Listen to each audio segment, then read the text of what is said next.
Jorge, de ahí a usted pegó un salto, ya estaba con Froilán ahí cerca, digo, lo hicieron correr con la coupé de Tío Fritz, de Walter Loeffel, para que fuera haciendo experiencia, porque el proyecto del Chevitú ya venía germinando, ¿no? Exactamente. ¿Cómo conoce usted la historia mía?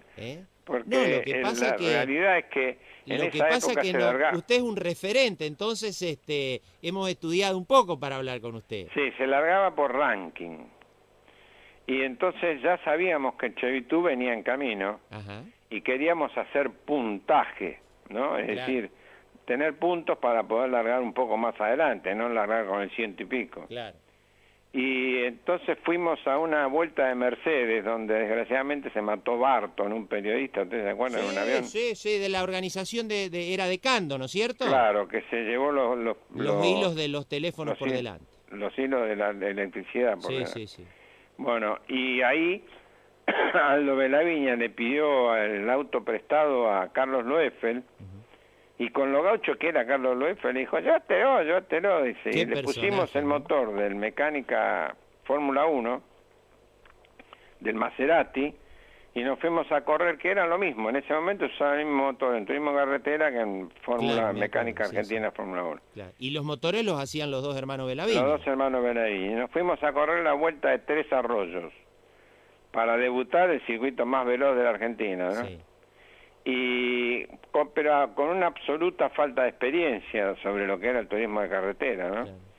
Y tuvimos la suerte de salir segundo, ganó Carlitos Pairetti, pero yo tenía un auto más rápido que el de Carlitos Pairetti, me ganó porque no teníamos experiencia en relación a la cargada de bidones, en esa época bidonear se cargaban en la los ruta, bidones.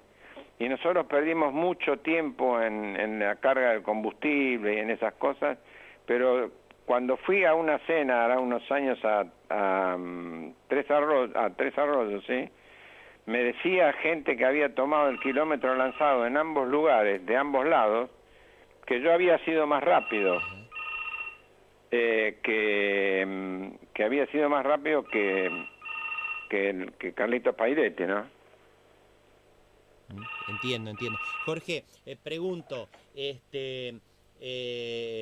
por aquellos años también, ya había como un incipiente crecimiento de la actividad, las temporadas internacionales, de los mini juniors, la Fórmula 3 que se venía, ustedes tenían inquietudes, ya miraban a Europa, Fangio los alentaba, había todo un montón de nombres importantes que ya comenzaban a ver todo esto, digamos, como para seguir su carrera deportiva en el exterior, que no se circunscribiera aquí en el país, ¿no?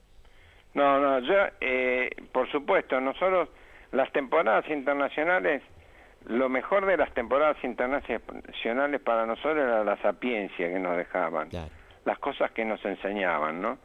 Y yo tuve la suerte, desde que se empezaron a hacer la Fórmula Junior, de correr todas las temporadas internacionales, incluidas las que los periodistas elegían a los pilotos. A los pilotos, recuerdo, que se hacían las votaciones. Corrí todas las tres o cuatro, no, tres fueron, que se hicieron de Sport Prototipo. Sí. Dos de ellas corrí con Ronnie Peterson de acompañante. Recuerdo. Y la otra, me parece que era Lauda, ajá, el que corría conmigo, pero no estoy muy seguro de eso. Ajá.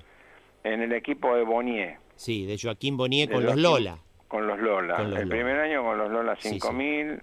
Después con los Lola 2 litros. Claro, los Lola tenían los famosos motores que usaban los Corvettes en Estados Unidos. Exactamente. Sí. Recuerdo. Claro. No, ¿sabe lo que le quería contar cuando usted habló de Carlos Walter Loeffel? Que yo, siendo ya un jovencito, fui a una carrera, creo que era Sunchale, no quiero afirmarlo, sí, y estaban por largar la carrera, sí, y le dio ganas de orinar. Sí. Y le pidió al comisario deportivo permiso para orinar en la largada. Y después se subió al auto y largaron. Sí, no en vano le decíamos el loco. Sí, era un personaje, ¿no? Pero qué lección aquella cuando no le querían dar la licencia y le dieron la licencia y ganó aquella etapa bajo la lluvia. También los motores que hacían los Belaviña eran espectaculares, ¿no? No, esa etapa, la primera etapa que ganó de la Dos Océanos, no le habían dado la licencia, largó de prepo. Largó de prepo. Y cuando llegó a Venado Tuerto, no me acuerdo dónde era que llegaba a la primera etapa, porque se largaba de Mar del Plata, Sí. lo querían fusilar. No le dejaron ni entrar el auto al Parque Cerrado. Qué bárbaro, qué historia, ¿no? Qué historia. Seguimos avanzando, Jorge. A ver, llega el Chevitú. El Chevitú debutó, si no me equivoco, en el 64, ¿digo bien?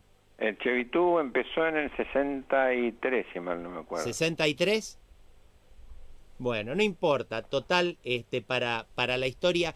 Pero hay un momento clave del Chevitú en la historia, que es 12 de abril de 1965, la carrera del autódromo, esa que pierden la última vuelta precisamente con Jorge Ángel Pena, que casualmente hace pocos días se corrió el TC 2000 en el circuito que lleva su nombre en la ciudad de San Martín, Mendoza. ¿Pero esa no fue la primera carrera en el 63?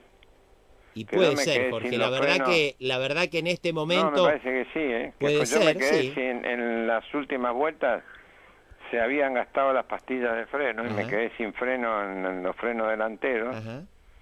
Y perdí la carrera en la última vuelta. ¿Sabe porque que de esa carrera le quiero hacer una pregunta? Sí. Porque tengo una crónica de Carlos Marcellotieri, un colega desaparecido, una pluma extraordinaria, un gran periodista, muy reconocido por todos, ¿no es cierto?, donde muestra incluso en una nota que hay en la revista El Gráfico, al habla de un ingeniero Roura que ha hecho los frenos y explica una serie de cosas. Y tengo después una entrevista que le hacen a usted que habla del mismo día, de la misma carrera, del problema de unas bombas de freno de Claro. Volkswagen Claro. Fusca Sí. Ese fue el problema. y que ustedes tenían discos de freno por primera vez hechos en la Argentina por una empresa que se llamaba Discofren. Discofren, exactamente. ¿Cuál de las dos versiones es la real, Jorge? No, la versión real es la última. La última. El ingeniero Gullari, Ajá, que era socio de Tito Reinal, sí, habían hecho los frenos en Discofren Sí. y los habían probado en un banco de pruebas que ellos tenían. ese de la rueda de ferrocarril. Ese de la rueda, una rueda de ferrocarril era. Sí, que de la máquina de ferrocarril. La ponían en marcha con un motor de tranvía.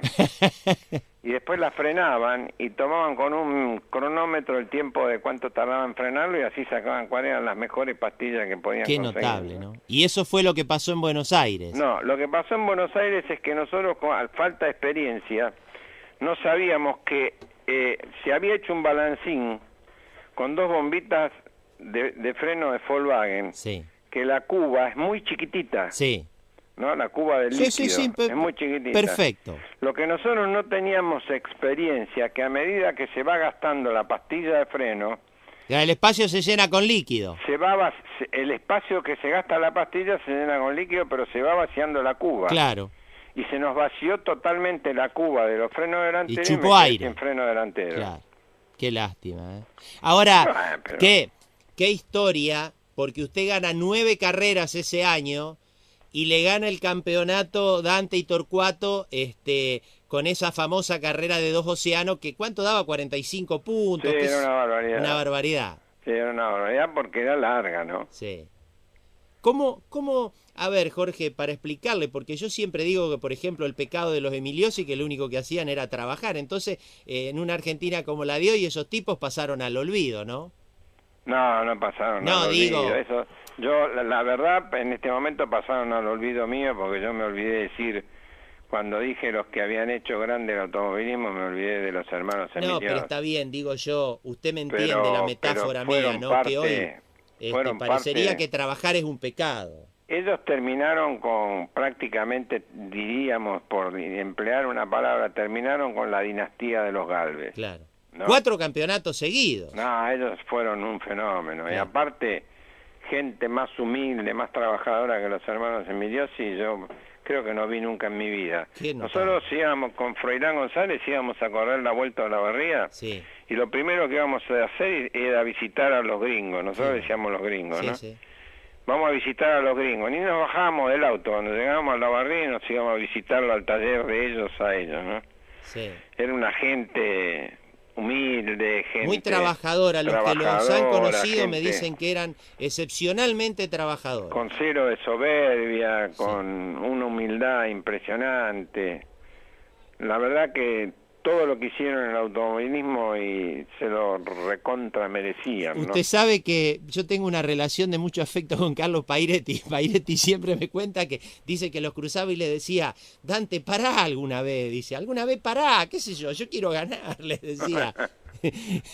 Qué notable, qué historias, ¿no? Cuánto compañerismo, cuánto afecto. Escúcheme, Jorge, usted también lo trae al automovilismo grande a José Miguel Hercé, que no es poco decir, porque, Sí, porque Hercé corría tenía... moto conmigo. Claro, y en los karting, pero no era un nombre grande en el mundo del automovilismo conocido y usted lo trae al primer nivel. ¿Puede Claro, contar parte de la historia? le explico, cuando yo estaba terminando un Sport prototipo, que el Chebún. Y usted lo terminó y ganó en la primera carrera de los Claro. Sport Prototipo con ese No, auto. no, en la primera carrera salí, no sé, segundo, tercero. El que auto era en un rojo con las triangular viñitas argentinas. que se hacía en el año 68. Sí, el campeonato triangular. Un triangular. Sí, Pero después gané la primera carrera que se hizo en el 69, ajá, bajo la lluvia. sí, Y bueno, estábamos terminando el... Yo siempre le tuve al polaco mucha confianza como mecánico, ¿no? ujú, Entonces lo mando a un colaborador mío que se llamaba Marcelino. Digo, andate hasta Pacheco. Yo sabía que el polaco vivía en Pacheco, ¿no? Digo, andate hasta Pacheco y pregunté en Pacheco dónde es lo de José Miguel Herceg y del polaco Herceg. Entonces, Marcelino, y decirle que venga a hablar conmigo porque yo quiero que trabaje preparándome los motores. Entonces, ni siquiera viene el polaco, me manda a decir, porque es otro tipo humilde y sencillo y tiene la humildad de los grandes, ¿no? sí, Bueno, y me manda a decir, no, decirle al gallego, porque él me dice gallego a mí, no Sí. sé por qué me dice gallego. Y me manda a decirle que yo de eso no sé nada, que no sé nada de preparar motores de auto, así que no quiero estar en eso.